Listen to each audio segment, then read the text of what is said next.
Hello everyone, very very good afternoon. कैसे हो? Hope करता हूँ आप सब लोग अच्छे ही होंगे। So friends, CTET previous year paper की स्पेशल वीडियो में आप सब लोगों का बहुत बहुत स्वागत है। आज की इस वीडियो में हम लोग सॉल्व करेंगे हिंदी भाषा के टॉप 30 क्वेश्चन जो 20 अगस्त 2023 के सीटेट के एग्जाम में पूछे गए थे। तो पूरी क्लास ध्यान से देखना। मैं आपको बार बार बता रहा हूँ कि सीटेट का प्रीवियस ईयर पेपर अगर आप लोग केवल सॉल्व करके जाते हैं तो आप लोग सीटेट एग्जाम को क्वालिफाई कर लेंगे बहुत ही अच्छे नंबरों से। ओके, तो ईवीएस वाला मैं सॉल्व करवा दिया हूं जो 20 अगस्त को जो है क्वेश्चन पूछे गए थे 30 के 30 प्रश्न। और आज की इस वीडियो में हिंदी के जो क्वेश्चन पूछे गए थे एग्जाम में सारे के सारे प्रश्न को हम लोग देखेंगे। ओके, तो इस बार सीटेट यूपीटेट एग्जाम को क्वालिफाई करना है तो अभी कभी एजुकेशन मिसाइल यूट्यूब चैनल को सब्सक्राइब करें ताकि जो भी अपडेट है सीटेट फॉर्म की यूपीटेट फॉर्म की वो अपडेट आपको सबसे पहले हमारे चैनल के माध्यम से मिल सके। इसकी पीडीएफ चाहिए तो टेलीग्राम ग्रुप को ज्वाइन करें। टेलीग्राम ग्रुप का नाम है एजुकेशन मिसाइल, लिंक वीडियो के डिस्क्रिप्शन बॉक्स में दे दिया हूँ। पहला प्रश्न आप लोग यहाँ पे देख सकते हैं जो कि पूछा गया था। देखिए, इस बार जो है पेपर जो हुआ था ऑफलाइन पेपर हुआ था। ओके, बहुत सारे बच्चे परेशान रहते कि सर हम कितने साल का प्रीवियस ईयर क्वेश्चन लगाएं। देखिए, जो आपके 2 वर्ष एग्जाम हुए हैं ऑनलाइन, 2021 वाला 2022 वाला, सारे के सारे पेपर लगाने हैं। और उसके बाद ये जो 20 अगस्त को हुआ है, बस इतना लगा के जाइए। ठीक है, ऑनलाइन जो एग्जाम हुए हैं उसमें बहुत सारे पेपर हुए थे, बहुत सारी शिफ्ट में हुए थे ना, तो बहुत सारे पेपर हो जाएंगे। 50-50 अगर हम जोड़ लें तो 100 सेट उसमें हो जाएगा। एक सेट ये हो गया आपका, तो कम से कम 100 सेट आपको लगा के जाना है। ठीक है, चलिए प्रश्न देखिए। उस युक्ति का चयन कीजिए जो नीचे दिए गए उदाहरण में से मेल खाती है। क्या है प्रश्न?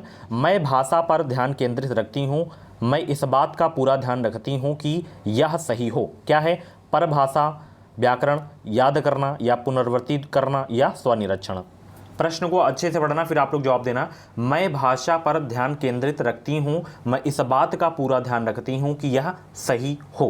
इसमें क्या किया जा रहा है? स्वनिरीक्षण किया जा रहा है। यहाँ पे जो है आपका डी वाला बिल्कुल करेक्ट हो जाएगा। ओके, चलिए अगला प्रश्न यहाँ पे देखिए। आप लोग देखिए, जैसे आपका हिंदी पूछा जा रहा है, इसमें 30 क्वेश्चन पूछा जा रहा है। अब इसमें देखिए हिंदी में क्या होगा कि 15 आपका पेडागॉजी रहेगा, 15 क्या रहेगा? पेडागॉजी, और 15 आपका जो है पैसेज आएगा, गद्यांश पद्यांश आएगा। ठीक है, इसमें व्याकरण के 1 से 2 क्वेश्चन ही आपको देखने को मिलेंगे।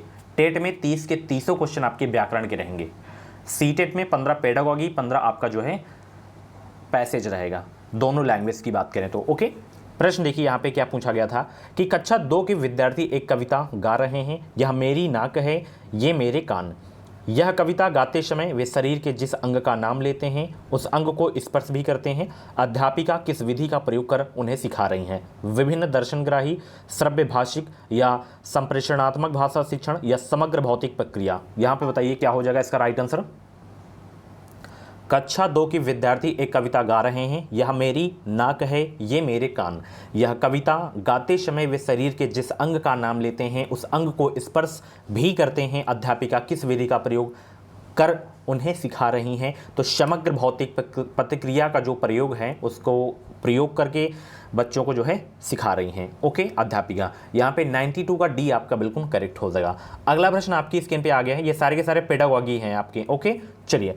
विद्यार्थी पिछली इकाई से शब्द लेकर 5 प्रश्नों के उत्तर समूह में देने का काम कर रहे हैं। वे अपने सवालों को दूसरे समूह के साथ अदला बदली करते हैं और सवालों के उत्तर देने की कोशिश करते हैं। यह किसका उदाहरण है? सहपाठी आकलन का, स्व आकलन का या पृष्ठ पोषण का या पठन आकलन का? देखिए, क्वेश्चन अभी नहीं समझ में आ रहे होंगे आप लोगों के।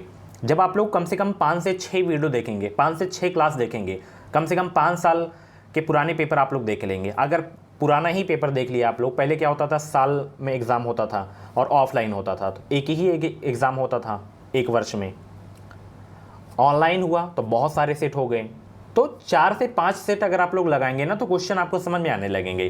डोंट वरी, मैं लास्ट में आपको टिप्स बताऊंगा कैसे सीटेट को क्वालिफाई किया जाता है। ओके ना, तो सब्सक्राइब करें, बेल आइकन को ऑल पे प्रेस करें। जैसे मैं सीटेट एग्जाम को क्वालिफाई किया हूं वही तरीका आपको बताऊंगा। यूपी टेट भी पास किया हूं वही तरीका आप लोगों को बताऊंगा, ताकि आपका पहले ही प्रयास में सीटेट और यूपी टेट दोनों क्वालिफाई हो अच्छे नंबरों से। तो जुड़े रहें, इस चैनल से आपको निश्चित ही मदद मिलेगी। तो यहाँ पे किसका उदाहरण है? ये सहपाठी आकलन का उदाहरण है यहाँ पे आपका। ओके, यहाँ पे ए वाला आपका बिल्कुल करेक्ट हो जाएगा। चलिए, मुझे यह काम बहुत ही पसंद है जब अध्यापिका मुझे एक कार्ड देती हैं जिस पर कोई शब्द या वाक्य लिखा होता है, मैं उससे संबंधित अभिनय करती हूं और समूची कक्षा उस शब्द वाक्य के बारे में अनुमान लगाती है। शिक्षार्थी की प्राथमिकताओं के साथ शिक्षार्थी की टिप्पणी की पहचान कीजिए। यहाँ पे क्या है ऑप्शन देखिए कि जब मैं गतिबोधक तरीके से संलग्न रहती हूँ तो मुझे भाषा अच्छी तरह से याद रहती है, या जब मैं देखती हूँ तो मुझे भाषा जो है अच्छी तरह से याद रहती है, या जब मैं सुनती हूँ तो मुझे भाषा अच्छी तरह से याद रहती है, या जब मैं कार्ड से वाक्य को याद करती हूँ तो मुझे भाषा अच्छी तरह से याद रहती है। प्रश्न को एक बार फिर से पढ़ना। यहाँ पे देखना आपका जो सही होगा ये वाला कि जब मैं गतिबोधक तरीके से संलग्न रहती हूँ तो मुझे भाषा अच्छी तरह से याद रहती है। ओके, चलिए अगला प्रश्न देखिए। यहाँ पे निम्नलिखित कथनों को पढ़िए तथा सही विकल्प का चयन कीजिए। यहाँ पे अभिकथन ए क्या है, यहाँ पे देखना कि विद्यालय में प्रवेश करने वाले सभी बच्चे अपनी आयु अनुसार भाषा के सक्षम प्रयोगकर्ता होते हैं, और तर्क आर क्या कह रहा है कि भाषिक और सांस्कृतिक विविधता के कारण वे अपनी योग्यताओं का जो है प्रदर्शन नहीं कर पाते हैं। तो यहाँ पे देखना आप लोग ए वाला आपका सही है, ए वाला आपका सही है और आर क्या है इसमें गलत है। ठीक है, तो यहाँ पे आपका डी वाला बिल्कुल करेक्ट हो जाएगा। अगला प्रश्न यहाँ पे देख सकते हैं कक्षा 5 का जो है मंजीत अपने अध्यापक से अलग शैली में बात करता है, अपने मित्रों से कुछ अलग तरह से और एक 2 वर्षीय बच्चे से कुछ अलग तरह से बात करता है। इसका तात्पर्य यह हुआ कि मंजीत जानता है कि सामाजिक स्थितियों में भाषा का प्रयोग किस तरह से करना है। भाषा के इस गुण को किस रूप में जाना जाता है, किस रूप में जाना जाता है इसको, वाक्यगत या प्रकृतिवादी या अर्थगत या उपयोगितावादी, किस रूप में जाना जाता है, उपयोगितावादी के रूप में जाना जाता है। यहाँ पे आपका जो है डी वाला बिल्कुल करेक्ट हो जाएगा। अगला प्रश्न, एक माँ ने इस बात की ओर ध्यान दिया कि उसकी बच्ची कभी कभी ऐसे शब्द बोल जाती है जो ना तो उसने कभी किसी वयस्क से सुने हैं और ना ही अपने भाई बहनों से सुने हैं। इस बात को लेकर वह भ्रमित हैं क्योंकि उसका मानना है कि बच्चे अपने परिवार और आसपास के परिवेश में लोगों का अनुकरण करके सीखते हैं। उसका यह मत किससे जो है प्रतिध्वनित होता है या पोताना है।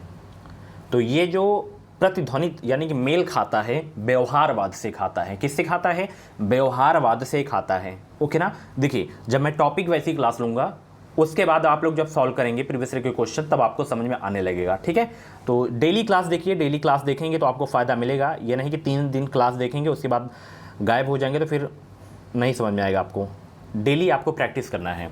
ओके, चलिए यहाँ पे क्या प्रश्न है कि कौशलों के उस समूह को क्या कहेंगे जो बच्चे औपचारिक पठन निर्देश शुरू करने से पहले विकसित कर लेते हैं और जो बाद के अकादमिक कौशलों के लिए बुनियाद प्रदान करते हैं। बताइए, तो उस समूह को कहते हैं उद्गामी साक्षरता। क्या कहते हैं, उद्गामी साक्षरता कहते हैं। यहाँ पे आपका ए वाला बिल्कुल करेक्ट हो जाएगा। अगला प्रश्न, एक दादा क्या है, एक दादी नानी अपने घर में छोटे बच्चों को जो है पुस्तकों से कहानियाँ पढ़कर सुनाना पसंद करती हैं। इस तरह से वह उन्हें पुस्तकों व नए विचारों से परिचित करवाती हैं और बच्चे भी इस प्रक्रिया में जो है सक्रिय रूप से संलग्न रहते हैं। इस तकनीक को जो है किस रूप में जाना जाता है, सस्वर पाठन या मॉडल पठन या साझा पठन या संभाषिक पठन। तो इसे जो जाना जाता है कि इस रूप में जाना जाता है, संभाषिक पठन के रूप में जाना जाता है। अगला प्रश्न देखिए यहाँ पे क्या पूछा गया था कि पठन सिखाने का वह उपागम जिसमें मूल तत्वों जैसे जो है वर्णों और स्वनिम से शुरू किया जाता है और जिसमें बच्चों को यह सिखाया जाता है कि समग्र रूप से पठन सीखने से पहले स्वनिम को जो है शब्दों से मिलाया जाता है, इस उपागम को क्या कहेंगे। तो इस उपागम को जो कहा जाएगा संरचनात्मक उपागम कहा जाएगा। क्या कहा जाएगा, संरचनात्मक उपागम कहा जाएगा। यहाँ पे 100 का ए आपका बिल्कुल करेक्ट हो जाएगा।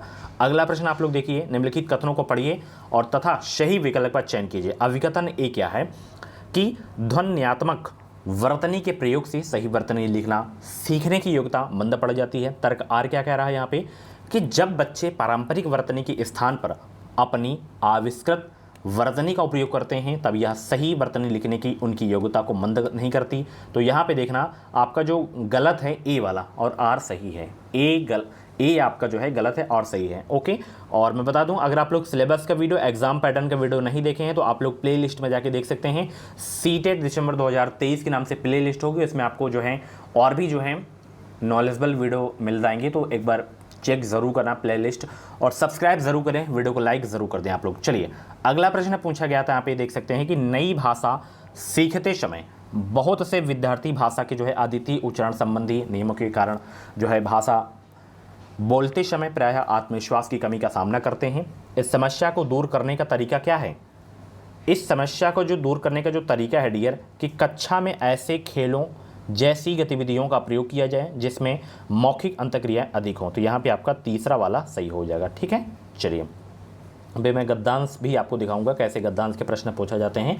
अगला प्रश्न है, कक्षा 3 की अध्यापिका अपने जो है शिक्षार्थियों को नई शब्दावली से परिचित करवा रही हैं। निम्नलिखित में से कौन सा नई शब्दावली सिखाने का प्रभावशाली तरीका है? तो यहाँ पे आपका जो सबसे प्रभावशाली तरीका है सिखाने का वो है अध्यापिका स्थिति विशेष के अनुसार उस शब्द का अर्थ समझाने की जो है कोशिश करें। यहाँ पे डी आपका बिल्कुल करेक्ट हो जाएगा। भाषा सीखना किससे संबंधित है? कौशल से, अर्जन से, प्रक्रिया से या उत्पाद से? तो भाषा सीखना किससे संबंधित है डियर? ये कौशल से संबंधित है। Very very most important question. देखिए पेडागॉजी में क्या है, आपको रटना नहीं है। हाँ, ईवीएस के जो पेडागॉजी आते हैं उसमें आपको रटना है, याद करना है। बाकी कुछ भी इसमें रटने वाली चीज़ें नहीं है। सीटेट में टेट आप लोग रट के निकाल सकते हैं क्यों इसमें क्या होता है, कंटेंट पूछा जाता है और इसमें क्या होता है, तार्किक वाले प्रश्न पूछे जाते हैं। तो जितनी आपकी जो है तार्किक सोच अच्छी रहेगी उतना आप लोग क्वेश्चन कर पाएंगे। समय आपको देना पड़ेगा इसमें। ठीक है, चलिए पठन के तरीकों का जो है पाठक को क्या करना चाहिए से मिलान करिए। पठन के तरीके और पाठक को क्या करना चाहिए यहाँ पे आपको मिलान करना है। ये देख सकते हैं। सभी को गुड आफ्टरनून, सभी को गुड आफ्टरनून। डेली क्लास होती है, डेली सुबह 8 बजे, 2 बजे दोपहर में, उसके बाद शाम 7 बजे क्लास होती है।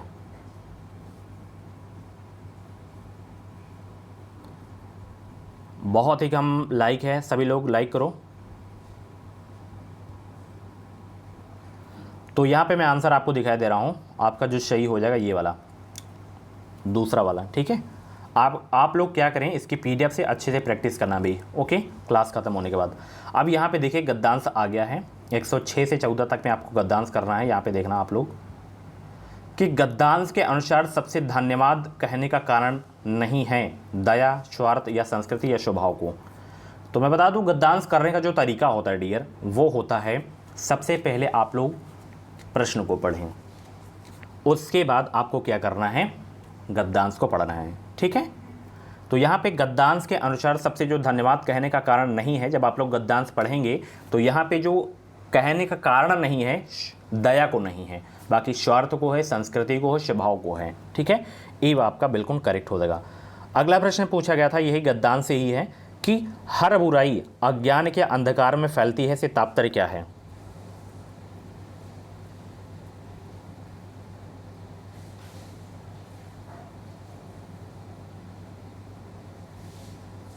तो हर बुराई अज्ञान के अंधकार में फैलती है से तात्पर्य है कि अज्ञानता के कारण बुराई फैलती है। बहुत ही सरल मतलब ये गद्यांश था। सुख दुख का कारण क्या है? सुख दुख का कारण कर्म। ठीक है, एक्स्ट्रा आपको माइंड उसमें यूज नहीं करना है। ठीक है, गद्यांश में आपको गद्यांश से ही इसको उत्तर आपको ढूंढने हैं। ओके ना, चलिए गद्यांश के अनुसार प्रायश्चित के साथ साथ मानव को क्या करना चाहिए?